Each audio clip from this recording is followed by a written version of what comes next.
नमस्कार दोस्तों, मैं सुनील कुमार। आप देख रहे हैं आरपी कोचिंग। भौतिक भूगोल की इस श्रृंखला में आज का हमारा टॉपिक है परिवहन एवं संचार। इस टॉपिक को हम विस्तार पूर्वक से वर्णन करेंगे। तो शुरू करते हैं आज का हमारा ये टॉपिक। परिवहन का अर्थ। परिवहन का अर्थ जिसके माध्यम से व्यक्तियों व्यक्तियों और वस्तुओं को एक स्थान से दूसरे स्थान तक आसानी से सरलता पूर्वक पहुंचाया जा सके, उसी को हम परिवहन कहते हैं। जैसे यहाँ यहाँ पर कोई व्यक्ति है। ये व्यक्ति या तो पैदल जाएगा या किसी के माध्यम से, यानी कि बस से जाएगा, ट्रेन से जाएगा, जहाज से जाएगा, पानी की जहाज या हवाई जहाज। तो ये सब इसको ले जाने में क्या कर रहे हैं? मदद कर रहे हैं। अब व्यक्ति है और यहाँ पर वस्तु भी हो सकती है। तो इनको यानी व्यक्तियों और वस्तुओं को एक स्थान से दूसरे स्थान पर ले जाने को ही क्या कहते हैं? प्रक्रिया को ही क्या कहा जाता है? परिवहन कहा जाता है। जैसे यहाँ पर लिखा है, मनुष्यों, वस्तुओं और सेवाओं को एक स्थान से दूसरे स्थान तक पहुंचाने की प्रक्रिया को परिवहन या ट्रांसपोर्ट कहते हैं। यह आर्थिक विकास, कौन सा विकास? आर्थिक विकास। आदमी जाएगा, दूर जाना है तो पता लगा कितना, 2 दिन में पहुंचेगा पैदल। तो यहाँ से बस या परिवहन के माध्यम से, ट्रेन के माध्यम से या परिवहन के माध्यम से 1 घंटे में पहुँच गया। यहाँ पर पहुँच रहा है पैदल कितने घंटे में? मान लीजिए 12 घंटे में। तो 11 घंटे तो यहाँ पर यानी कि काम कर सकेगा, और जब काम करेगा तो इससे क्या होगा? आर्थिक विकास इस व्यक्ति का भी होगा और देश का। व्यापार, व्यापार भी इससे सरलता से होगा। सब्जी है, दूध है, इसको एक स्थान से दूसरे स्थान तक सरलता से पहुंचाया जा सकता है।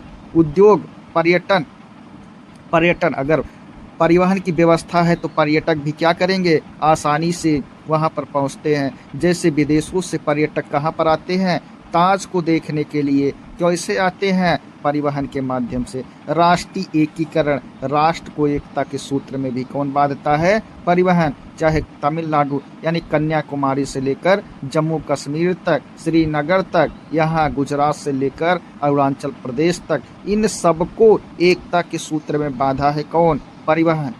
पहले पूरी पृथ्वी का भ्रमण करने में कई वर्षों लग जाते थे। अब क्या है? कुछ ही दिनों में पूरे पृथ्वी का भ्रमण किया जा सकता है। यह व्यवस्था किसने की है? परिवहन ने। अब परिवहन मुख्यतः कितने प्रकार का होता है? यहाँ पर देख लेते हैं। परिवहन मुख्यतः कितने प्रकार का? 3 प्रकार का। सबसे पहले कौन है? स्थल परिवहन। उसके बाद फिर कौन सा परिवहन है? जल परिवहन। जल के बाद फिर कौन सा परिवहन है? वायु परिवहन। स्थल परिवहन के भी 3 भाग हैं। इसको भी 3 भागों में बांटा गया है। एक है सड़क परिवहन, दूसरा है कौन सा परिवहन? रेल परिवहन, तीसरा परिवहन पाइपलाइन।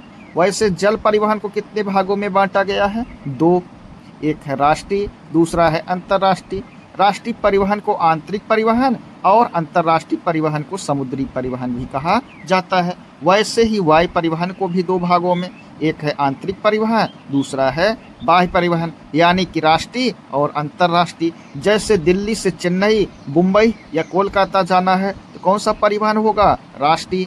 और जैसे दिल्ली, मुंबई, चेन्नई से कहाँ जाना है? लंदन जाना है, ब्रिटेन जाना है, अफगानिस्तान जाना है, अमेरिका जाना है, तो कौन सा परिवहन हो जाएगा? कौन सा वायु परिवहन का कौन सा भाग हो जाएगा? अंतर्राष्ट्रीय। यहाँ पर सबसे पहले देखेंगे कौन सा परिवहन? सड़क परिवहन। ये सबसे अधिक उपयोग, इसका सबसे अधिक उपयोग किस परिवहन का किया जाता है? सड़क परिवहन का। गांवों को शहरों से जोड़ने का प्रमुख ये क्या है? साधन है, यानी कि गांवों को शहरों से जोड़ती है कौन? सड़कें। भारत का सड़क नेटवर्क विश्व के सबसे बड़े नेटवर्कों में से एक है। भारत की सबसे लंबी सड़क कौन सी है? NH 44, यानी कि राष्ट्रीय हाईवे, नेशनल हाईवे 44, यानी कि राष्ट्रीय राजमार्ग 44। कहाँ से कहाँ तक है? श्रीनगर से लेकर कन्याकुमारी। ये सबसे लंबा रेल मार्ग, सड़क मार्ग है। इससे लाभ क्या है? घर घर तक सेवा, कम दूरी के लिए यह उपयुक्त और शीघ्र परिवहन है। जैसे कुछ किलोमीटर जाना है तो वायु परिवहन का हम प्रयोग नहीं कर सकते हैं, रेल परिवहन का प्रयोग हम नहीं कर सकते हैं 2-4 किलोमीटर की दूरी को तय करने के लिए। इससे हानि क्या है? ईंधन की अधिक खपत होगी। आप 2 पहिया वाहन से जाएंगे या 4 पहिया वाहन से जाएंगे, उसमें कम लोग बैठेंगे और जब जाएंगे तो उससे वायु का ईंधन का क्या होगा? अधिक खपत। और इससे जब ईंधन का खपत करेंगे तो यहाँ से CO या CO2 जैसी हानिकारक गैसें भी निकलती हैं। अगला परिवहन है रेल परिवहन। भारत की अर्थव्यवस्था की ये क्या कहा जाता है? रीढ़ इसे कहते हैं। किस परिवहन को? रेल परिवहन को। भारी और थोक वस्तुओं को परिवहन के हेतु ये क्या है? सर्वाधिक उपयुक्त है। कौन सा परिवहन? सड़क परिवहन। इसकी स्थापना 1853 यानी कि 1853 में भारतीय रेल की शुरुआत होती है। कहाँ पर? भारत में। कब? 1853 में। कहाँ पर? मुंबई में। महाराष्ट्र यानी मुंबई से ठाणे कितना किलोमीटर? 34। शुरू किसने कराया था? लॉर्ड डलहौजी ने। इसका मुख्यालय वैसे कहाँ है? नई दिल्ली में। इससे लाभ क्या है? यह सस्ता, सुरक्षित, लंबी दूरी के लिए उपयुक्त है। ऊर्जा की इससे क्या होती है? बचत, यानी ईंधन की क्या होती है? बचत। हानि क्या है? निर्माण लागत अधिक है, लचीलापन कम है।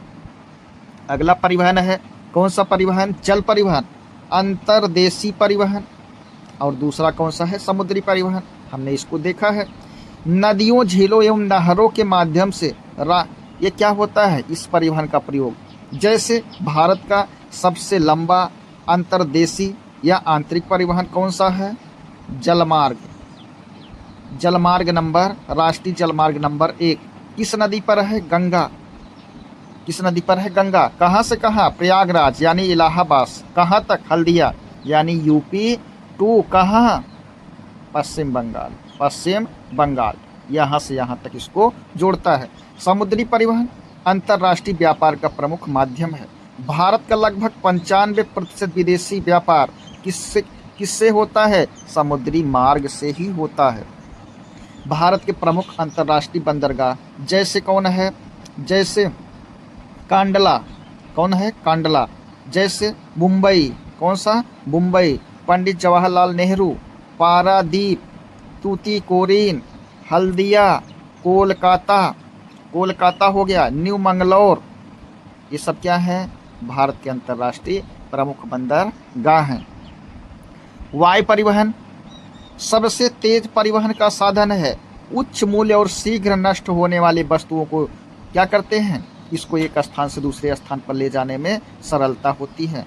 प्रमुख हवाई अड्डे कौन है? इंदिरा गांधी अंतर्राष्ट्रीय हवाई अड्डा। कहाँ पर है? दिल्ली में। छत्रपति शिवाजी महाराज अंतर्राष्ट्रीय हवाई अड्डा कहाँ है? मुंबई में।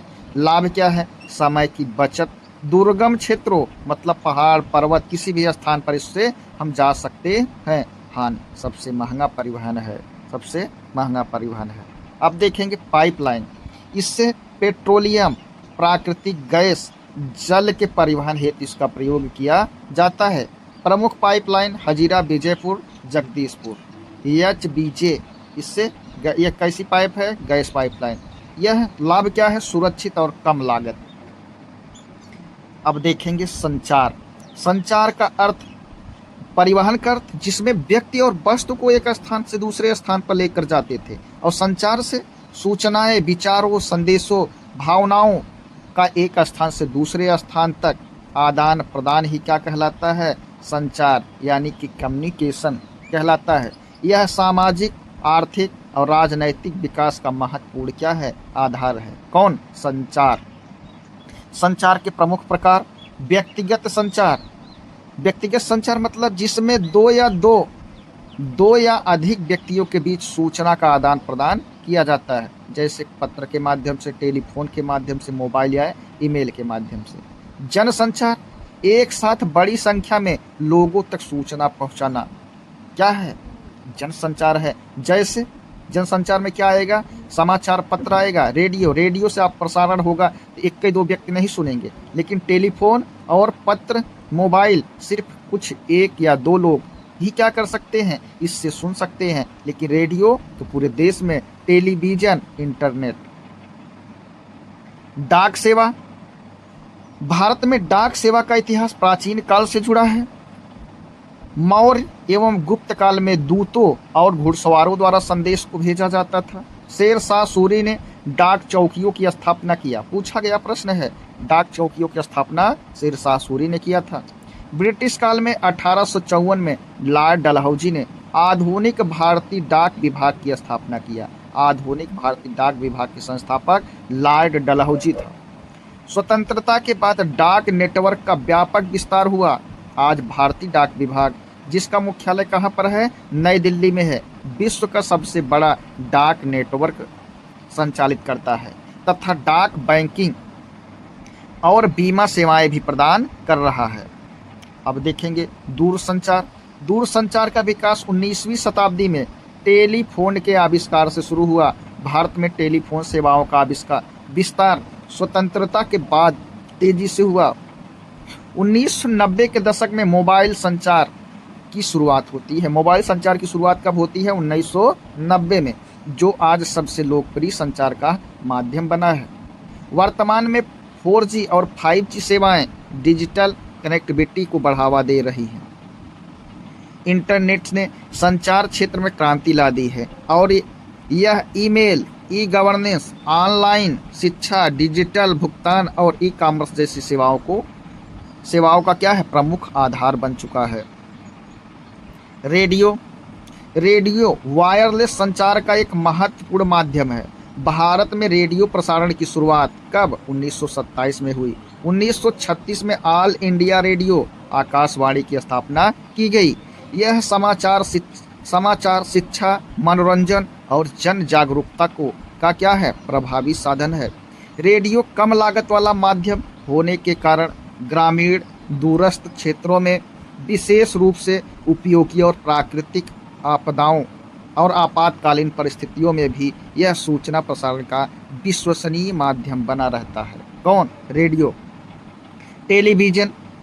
टेलीविजन ध्वनि और दृश्य दोनों माध्यमों से सूचना प्रसारित करने वाला प्रभावी संचार साधन है। भारत में टेलीविजन प्रसारण की शुरुआत कब? 1959 में हुई, जबकि 1982 में रंगीन प्रसारण शुरू किया गया। ये कौन है? Black and white TV. और यहाँ से किसकी शुरुआत? कलर।